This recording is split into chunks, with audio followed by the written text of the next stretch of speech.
Okay. All right. Okay. Everybody ready?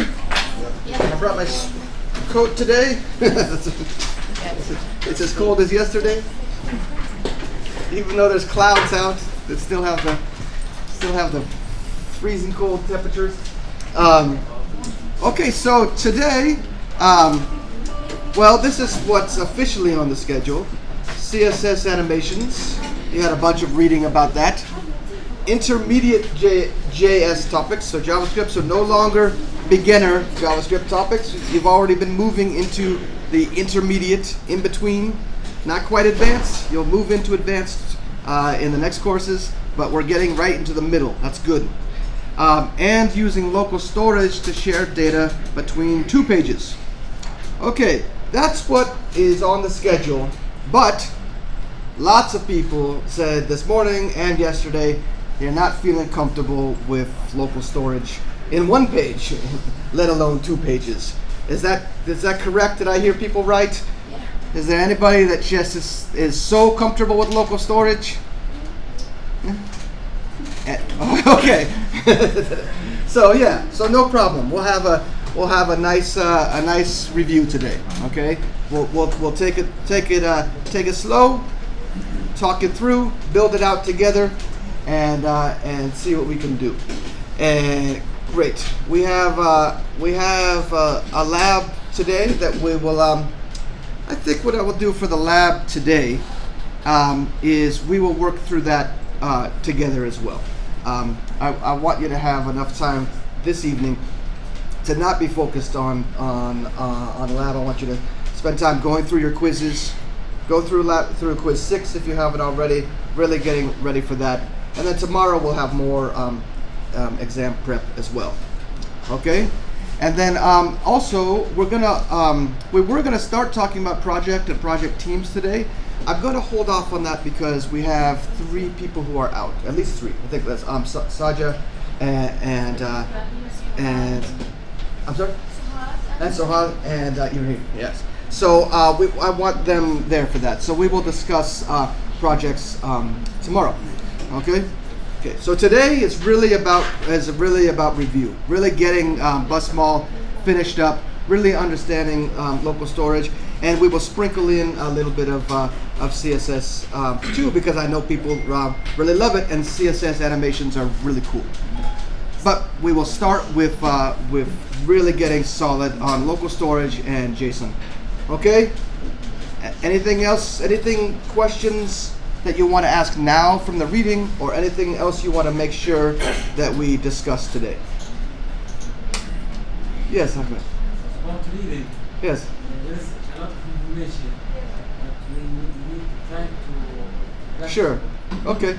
How we can have that time? So the readings for today was a whole bunch of stuff about CSS, also stuff about teams. I know that one, Ahmed Omar, thank you for slacking me about the link that there was a reading, a very good reading, but that used to be available, and now you have to sign up for an account or something. So what when I see Ahmed the instructor next, I'll get a printout of that instead.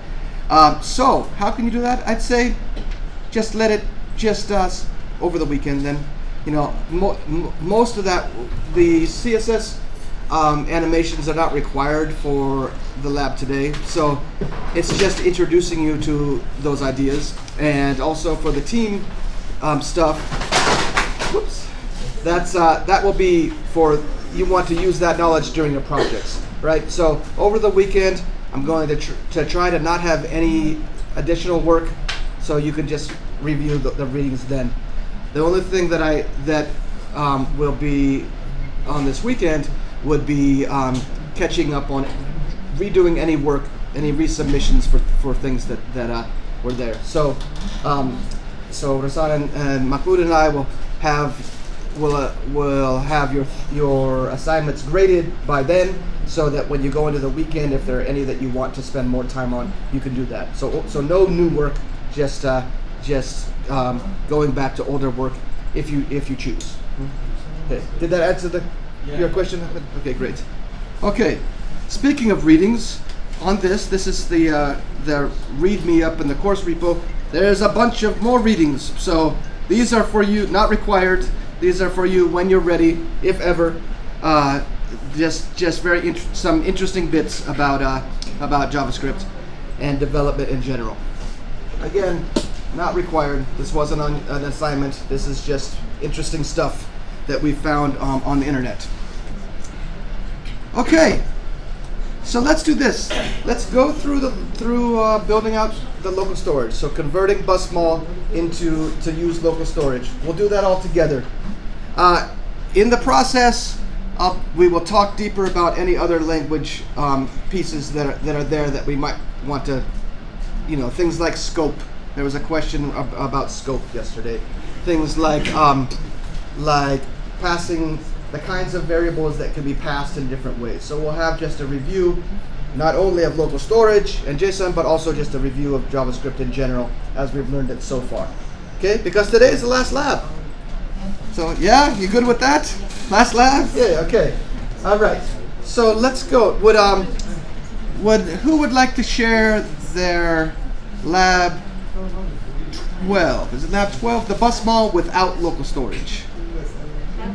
Is that's lab 13? Okay. So who would like to share lab 13? And we're going to take it. 12. Yes, right. Yes, lab 13 adds local storage, correct? Yeah. So I want to see somebody's lab 12 so that together we can add the local storage. Okay? What's that? Okay, 13. 12? So you're volunteering or are you just saying? Yeah, 12 is okay, no problem. Mine is not ready. Yours is not ready, so you want to use it? Yeah. Lab 12 is okay, but lab Yeah. 13 isn't. Okay. Okay, so we have 2 volunteers. Yeah? Yes? Yes, Okay. All right. Because we've done rice before and we've done mice before. So let's do groups, okay? Because we haven't used your code before. All right. So let's get from group. Okay. You did just volunteer, correct? Yes. Okay, good. Okay, let's see. Let's go up here. And here we are. That's not what I want. I want studs. And Ahmed, would you mind closing the door? Thanks.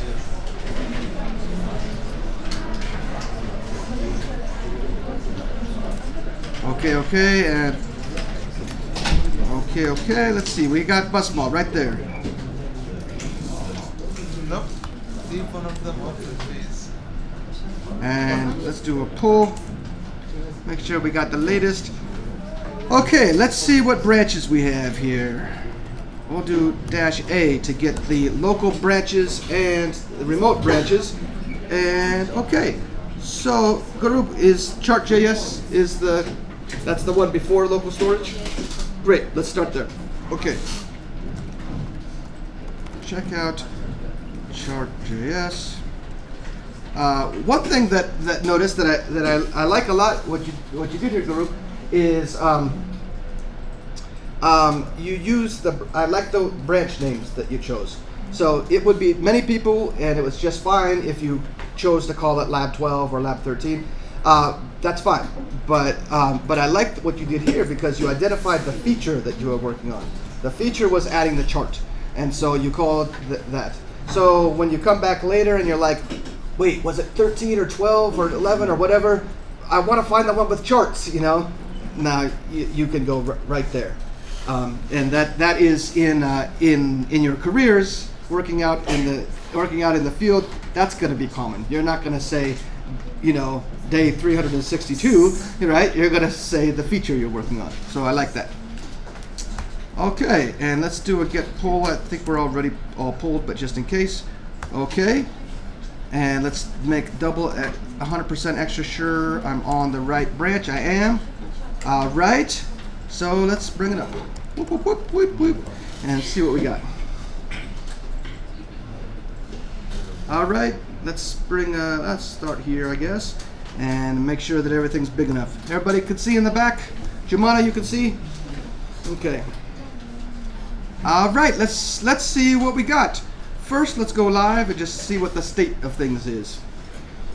Oh, so cute. And I've got a few products for you. Goat. I've got a few products for you. Oh. What? Is that a typo? Or maybe leftover from a demo? Okay, so. Was that on purpose? It's funny. Was that on purpose or was that, yeah? Okay. All right. Just a logic thing. Oh, God, I see. Okay. All right. So let's go. Let's bring it up a little bit bigger. Okay, so we've got some images properly displayed. We've got some style. We've got some joking there, and we have the current state of our product selections or our product votes. Great. So this is I like that this list of things is here and it's properly showing the values. The instructions in the lab were to show it at the end. So imagine that it's not your teacher saying do this, it's your client. You know, you've been contracted to build out this website and they're like, yeah, I said put it at the end because I wanted it at the end. So put it at the end, right? And you say, oops, yes, so in the meantime, while you're developing, I think it's very, very nice to have this up because you can make sure that everything is working properly. But when you submit, follow the directions. Okay, good. Thank you. You okay with all these criticisms here? Yes. Okay, good. Good. All right, so let's try clicking on one. Sweep, and let's see if sweep. One vote's shown 1 time. Great. Let's go through a bunch of times. Whoop, whoop, whoop, whoop, whoop. Okay. The end of voting. Thank you. I like that. I like how it's not the exact same language that I had in my demo. And I wasn't paying close attention, but those look pretty good. And oh, look at that. Hey, nice. Nice. So we've got click and shown per product there. And again, as Ahmed said, we're focusing on the logic more than the display. When you have more time to work on this, you know, it's something with better contrast for the labels would be good, right? Yeah, I would. Yeah, see how it's kind of hard to read the chair there. Yeah, I think all this stuff you know. Yeah. Okay. So this is really good. That looks fantastic. It's working. It has the proper logic. It's displayed very nicely. Only a few cosmetic tweaks that I can see so far. So fantastic. Good. So let's take a look at the code. I predict the code will look as good as this application does, but we'll see. Maybe it's a total mess, and it doesn't look like a total mess. It looks like a tiny bit of this is not a mess, but just something my editor is complaining. Expected 2 spaces, but found 4. I can't remember which one I like better. Is it probably 2? That's the standard for JavaScript. Other languages have different standards. So let me change mine here. It already is 2, and I got 4, so no problem. I should be able to format it.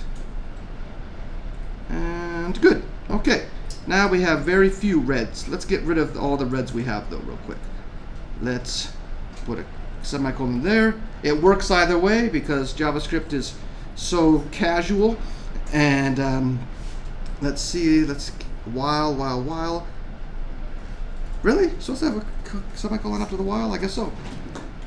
And the only reason I see all these things is because, yay for Garubas has included her style rules here, her linting rules, excuse me. So I'm so glad you did, because I would not have caught that just with my own eyes. So let's go ahead and fix them.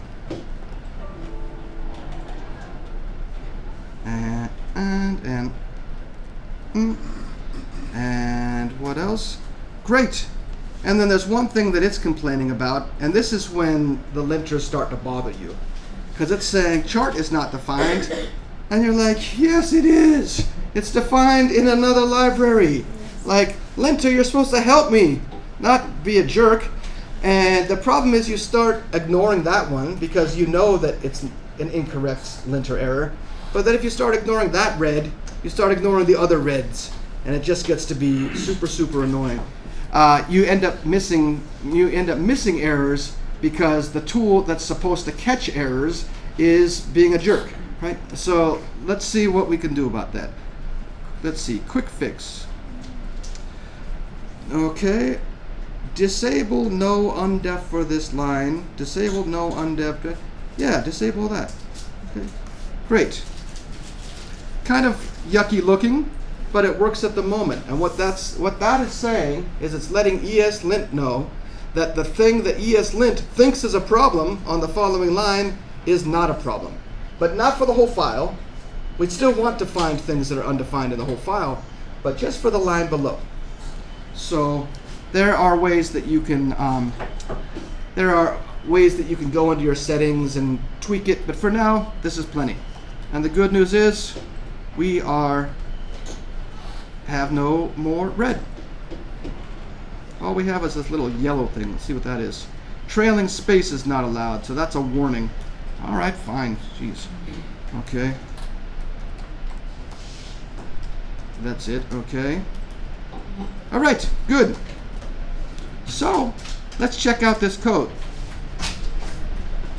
Use strict, great. Context, stirring a variable, context, great. That looks good. And okay, properly cased constructor function there. I like it. Starts with a capital T. That's probably going to be a constructor function. And it better be, and it looks like it is. And also sale is a new word. So sale starts with the capital S. Great. Title and source are passed in as arguments. Setting those. Giving click counter and shown counter initial values of 0. That makes sense. And the sale.all. So what is, I will snake around. So Tasneem, what is the sale.all? Yes, what is it? This thing right, the sale.all. What is that? What does it represent? What kind of data, what's the type of data that should be stored in the sale.all?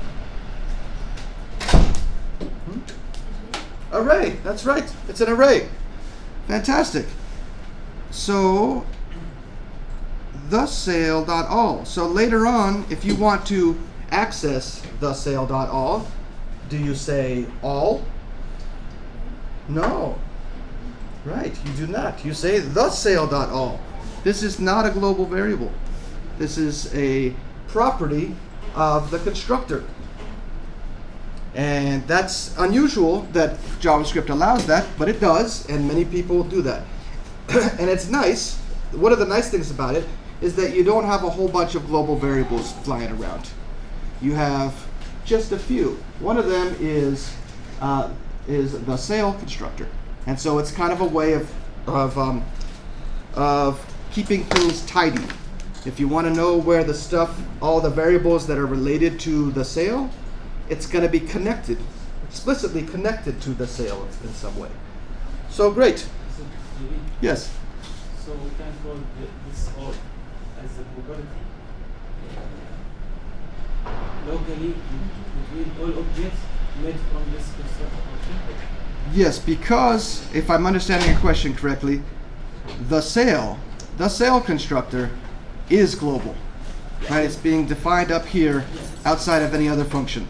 And so because that's global, then anywhere else in the program has access to all, but they have to, because the sale is global, so we refer to the sale, which is a constructor, and then it has a property called all. So everywhere in the program has access to this, as long as they do the sale dot all. We use this keyword, Mhm. so it's for an object. It's just for a particular object, correct? Okay. And this is not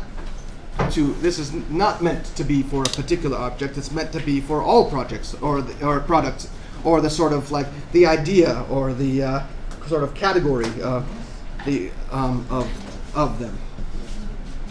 Okay, so I know this is weird for lots and lots of people, and it makes sense that it takes a few days for this to stick in. But how are we feeling about constructor properties? But, Yeah. what is the difference between the ordinary, like if I use Mhm. any other array, Yeah. just saying any array, Yes. and labeling some, Right. So like this, so like var all products. I mean an array inside the constructor function. Uh-huh. Inside the constructor function. It is, there is, What is the difference between using the all Uh-huh. and any other ordinary array inside the constructor? so dot all, well, so give me an example of using it, of doing it a different way. Let's say there's this dot. Mhm. Sure. Yeah, this dot. So maybe this, how about this dot Or all sales or something like that? yeah, something Okay. equals Yeah. square brackets. Yeah. Yeah. Yes, great question. So what's the difference? In fact, I'm going to take the all sales off for a moment, just to be really clear. That these two, the sale.all and this .all, are totally different in terms of how JavaScript sees them. The sale.all is a property of the constructor itself. This .all is a, yes, exactly, the object, or what's the other word that we used often when we're talking about an object that's been created from a constructor? An instance, right? So this .all refers to an array. This .all is a property of the instance. Anytime you're talking about this, using this inside of a constructor or one of its methods, you're talking about that particular instance. Okay. When you do constructor, like in this case, the sale.all, you're referring to the constructor overall. Not a particular one, but the whole, but all of them, or the idea of one. So What's- for the old instances, What's the limitation that I will have if I use this to all? Uh, What's the difference in using? yes. Using it? The difference would be that if so we all students, we have or just human beings, okay, so we have a human being constructor, and don't want to say human beings, I want to say class members. Okay, we're all members of this class, so whether you're a student or an instructor or not, we're all class members. Okay, and so if we wanted to keep track of everybody in the class, then we could, but it wouldn't be efficient. We could have Obade have a list of everybody, and Muath have a list of everybody, and Muath again have a list of everybody, and so everyone would have them. But if there was a mix-up, or maybe I removed somebody or added somebody new to my list, have to make sure that everybody else gets updated, right? So we have a new student today, or a new TA. A TA is a member of the class. Okay, go through everybody's list and add the new TA.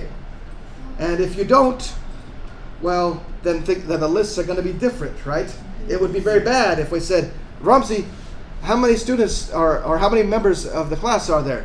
And you say, yes. You say some number, and then I ask Ahmed Omar, and he says 24. We don't want that, right? We want to express it in one place. There's a notion that I've said before. It's called DRY, dry, and it says don't repeat yourself.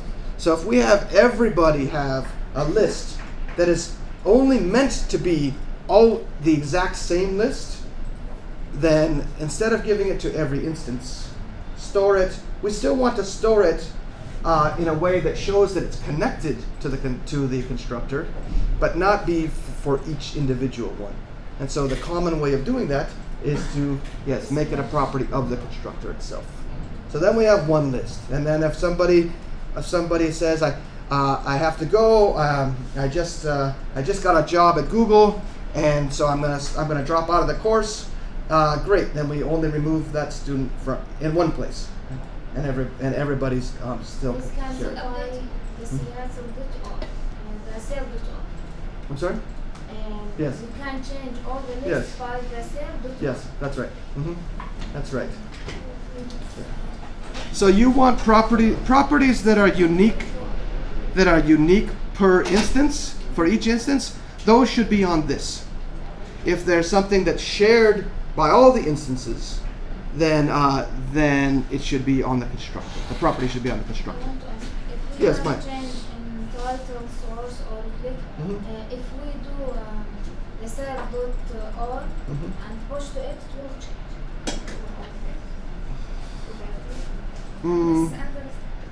So if we made a change, so if we made a new sale, so let's do it down.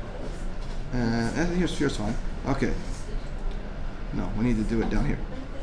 Okay, so right here we have all these sales. Let's make a new one. Let's make, yes. She mean the sale.all is a set of objects. Yes. This .all is a properties for a particular object. Yes, exactly. That's Yes. it. Yes. This Okay, is the good. difference. Yes, that's the difference. You got it? Yeah, exactly. Yes, and so if we had this dot all, okay, this dot all, and we made a change to one of the sales or one of the products, so there, this dot all, it would only be made for them. It would not be made in one spot. It would be in for all. And so sometimes that's what you want. But if everyone had a list of their favorite foods in an array, that would be different. It should be different from Fatima and from Nasim, right? That's the correct time that you would use this dot favorite foods. If you wanted to have a list that was shared by everybody, then you put it on the constructor. Okay. How are we feeling on the difference between constructor properties and what are called instance properties? Not good? Okay. Not good. Okay. Let's talk about it a little bit more. Thank you for saying that. Okay. So let's Maybe if we do a small example. yeah, let's do it. Let's do a small example right now. All right. Okay. I want this to be JS. Okay.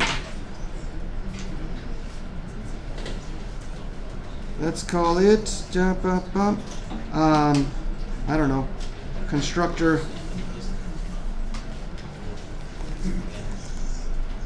and or instance. Okay, here we go. All right, let's bring in this code into index.html so we could use it right now. We want to do it after app.js because we're going to be using stuff from app.js. And we called it js/construct. Okay. So this script that I'm creating now is going to use definitions that are in app.js. So we have to make sure it's after. All right. So let's see. Let's say new. What was it called? The sale. Yeah. I'm actually gonna use a whole new. Let's go back to that idea of a what? What do we want to use for an example? Back to a class member. Yeah. Okay. Is there a better word for that? I'm trying to say like that everybody here, but including students and instructors and TAs. Session. Yeah. It's okay. Class member. Okay, great. All right. So function class member. Okay. Let's give them a name and maybe a something with an array. So likes. Okay. What's that? Appearance. Appearance. Appearance? Okay. I want to have something with an array. An array though. Yeah. We'll add appearance in a minute. Okay. This dot name equals name. This dot likes equals likes. Okay. All right. It's complaining because we're not using it yet. All right. So if we want to create a class member, probably pretty Okay. New class member. What do I send in? Your name. The name. Yes. And how about, I believe cats is one of them. We'll start there. Okay, what's the problem? What's the problem? It's just complaining because it's not used. And 1, 2. What is the problem? Jeez, come on. Okay. This dot one.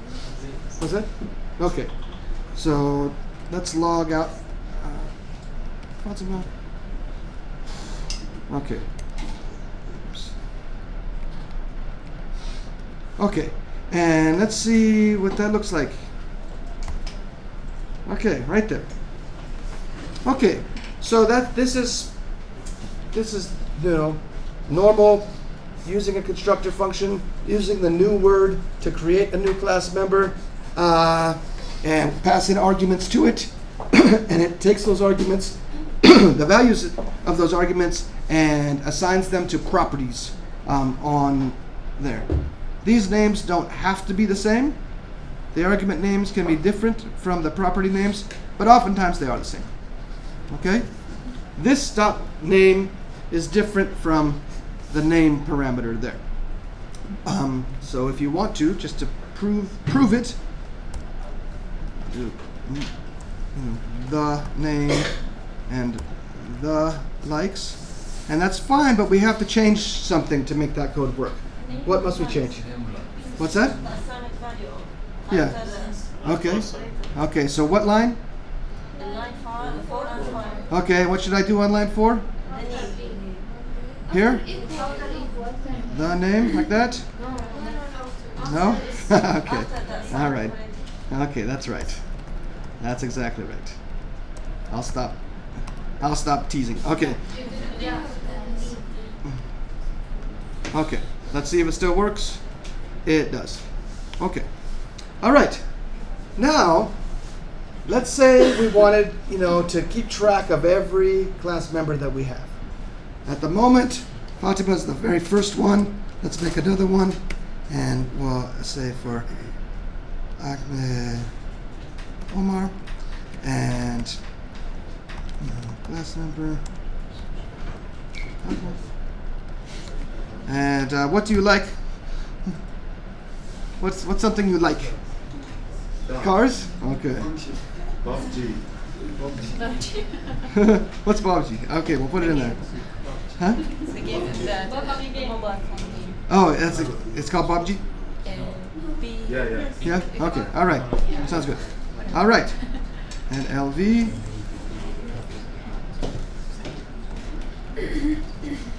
Okay, let's see how that looks. And good. Okay? So, we only have 2 in the class right now, but that's enough to prove to prove what we need. We want to keep track of all the class members. Okay? So, as I said, we could have a list inside each instance. So Ahmed Omar could have his list, and Fatima could have her list, but we want them to be the same. So it's going to require more work and also take up more memory in our program. And so what we really want to do is have it outside of, so we don't want it tied to each particular instance. We want it somewhere else. Then the 2 common ways of dealing with it, one would be class list, right? Something like that. Let's put it up at the top because we're going to need it. And then if we wanted to, every time that a class member is created, class list dot what? Push, Of this. right, of this. Great. And now down here, let's log out class list and see what we get. Okay, let's get rid of those other logs. Okay, class list. It's in one place. If we have to make updates or changes to it, it's only in one place that we do it. That's what we want. There's another concept called the single source of truth. We want there to be only one place, only one source of truth for the class list. Not everybody's own things.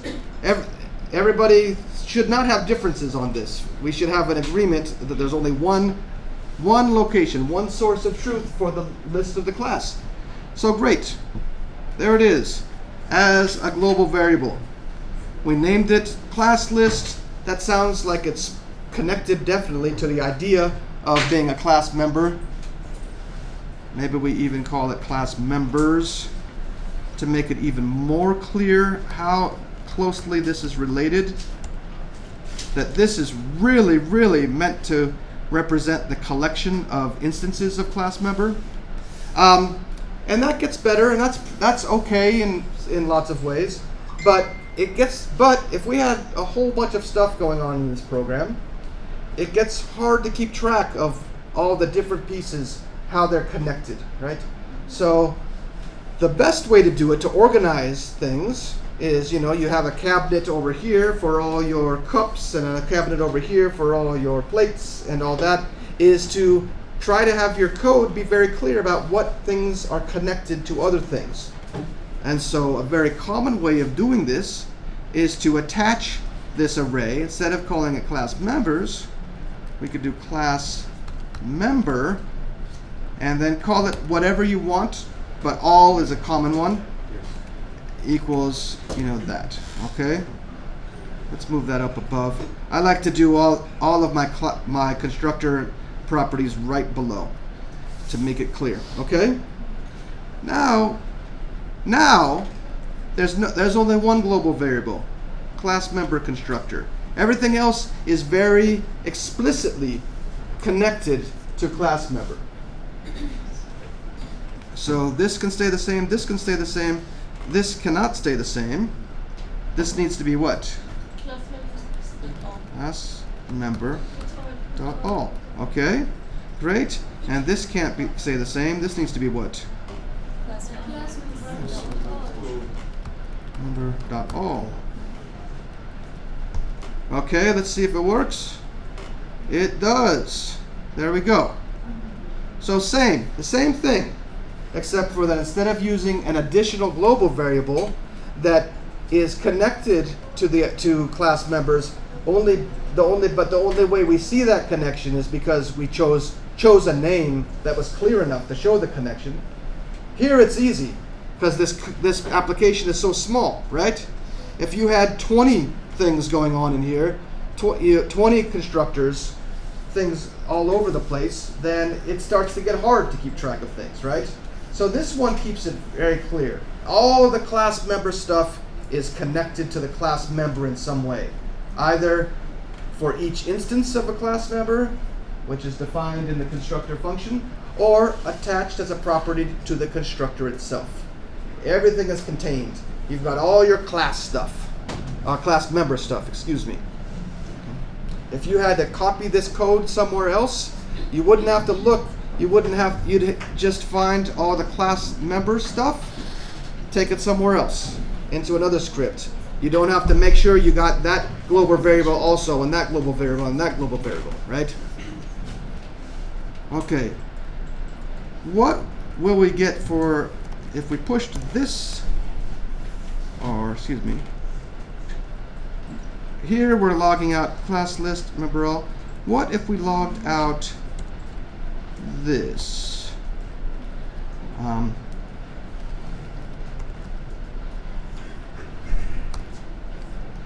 Okay, what are we going to get in our logging for that? Only the ones for Right? So somebody throw out a guess there. We know what we get for this. We just saw the logging.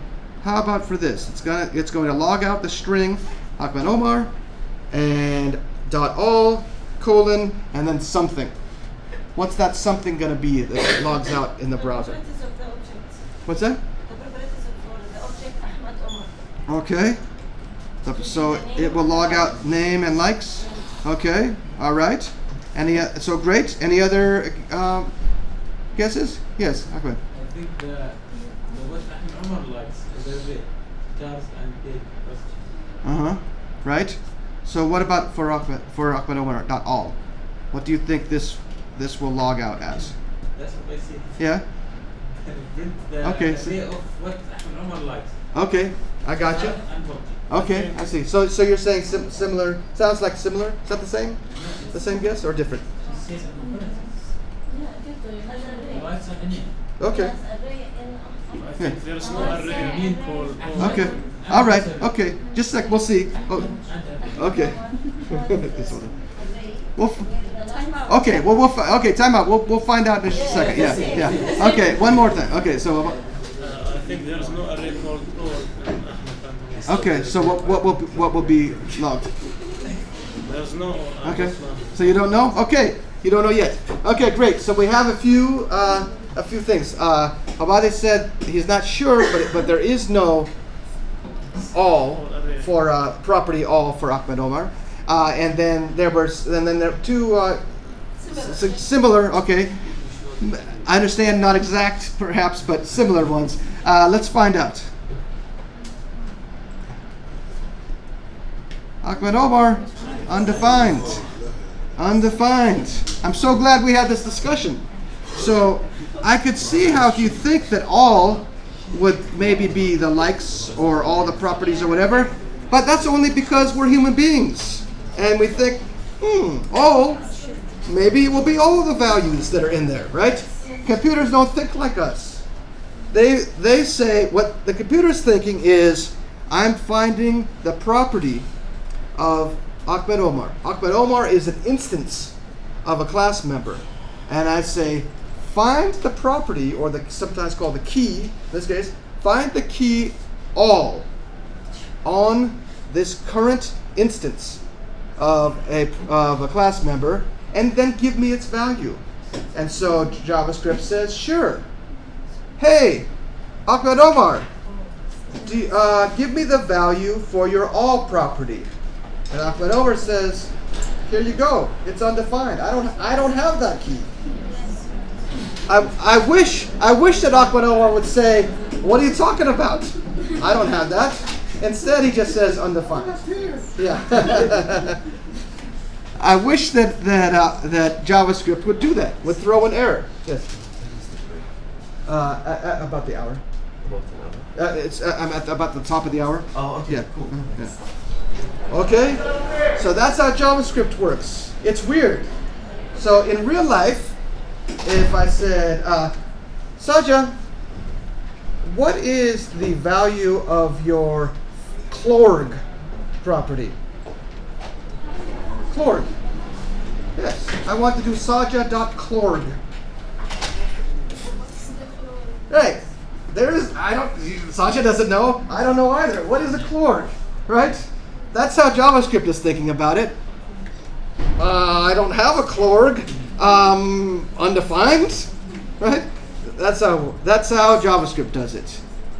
It would be nice if JavaScript were to say, I don't have that key. I don't have that property. So don't ask me that anymore, right? But it doesn't. It just says, I don't know. Okay? This AhmedOmar.all, there is no instance property called all. There's no this.all inside here, right? Okay. So all referring to all instance that came from the constructor functions. So classMember.all is a property of the constructor, and it is set to be an array here, and it is modified inside the constructor. This, or AhmedOmar.all, so each instance.all is nothing, doesn't exist. There's nothing there at all. Thank you. The last line really declared. Yeah. Oh, good. Good. It doesn't exist, and so try as much as possible to think like the computer. That the job of a developer is to be able to think like a computer and think like a human. If anybody could do that, then we wouldn't have jobs, right? That's our job, is to be able to think like both. And so, if the way the computer thinks about this is, there is a global variable that holds an object called console. Its type is console. It has a method called log. And it's a function. That's what a method is. It's going to be invoked or called right here. and this string is going to be passed into it. So first it will figure out what this string is, and it will concatenate ahmedomar.all :space with the value that corresponds to the all property or all key inside of the Ahmed Omar instance. You look up here into the constructor function that's responsible for creating that instance. There is no this.all, and so Ahmed Omar.all is undefined. If I write Yes. Ahmed Omar, I'm Mhm. not so Yeah. sure. Yeah. Going too far. Ahmed Omar dot class member dot all. Ahmed Omar.classmember.all. Yes, I see where you're going with this. There is an advanced way of accessing the constructor of an instance. So if you ever really needed to do it that way, you could. But what's that? Yes, it will. That's right. Yes. Though it's more common to just use the constructor itself, because usually you know. In some kinds of advanced programming, you don't know, and so. But JavaScript will read anything after Ahmed Omar as a relative Ahmed, right? Yes. So is that the JavaScript thing that what's the property that's Yes. name class member or of the Ahmed Omar? So yes. say that one more time. When she said Ahmed Omar class member dot all, Mhm. JavaScript will say what's the property that's name class Yes. member Ah, dot all. yes. Well, first it will check for a property called class member of Ahmed Omar, which doesn't exist. Yes. So if we tried to do, so the idea that Fatima had is there is a way to do that, but it is not that exact syntax. It's something else. Yes, but exactly, if we tried to do something like this, like Ahmed Omar.class member, or even .class member here, that would not work, because the class member instance does not have a property called class member. It has a constructor called class member, but that's different. Okay. Are we at least here on this? Is anybody below here on constructor properties and instance properties? Is anybody above here? Okay. Gotcha. I see a lot of blank stares. Okay, so all right. Okay, let's get back in here then. Here we have a bunch of, right here, the sale.round counter. Is that an instance property or a constructor property? Round counter. Huh? Okay, constructor? Huh? Right here. Line 14. The sale.round counter equals 0. Is that setting it for the sale overall, like the constructor overall, or a particular sale? Yeah. Huh? Overall? Okay. So, Ramsey, what do you think?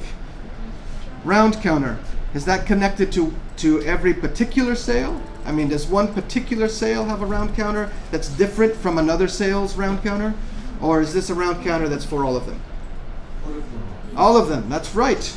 It's connected to the constructor itself. And that makes sense. There shouldn't be different rounds, right? There should be different clicks. There should be different shown counters, but there shouldn't be different round counters. That's something that should be shared by all. Hello. Hi, how are you? Sorry, we're Please, interrupting. absolutely.